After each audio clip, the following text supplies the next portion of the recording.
საღამოშტობის ვაგზელებს დაგებოთ დაახლოებით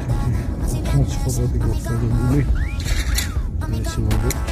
შეგვიძლია გასწორებული საქართველოს გავახსოვთ ასე იგება ნორმალა დაახლოებით დავაგეთ 80 კვადრატი მაინც ну ხვალ დილას მოვაქვა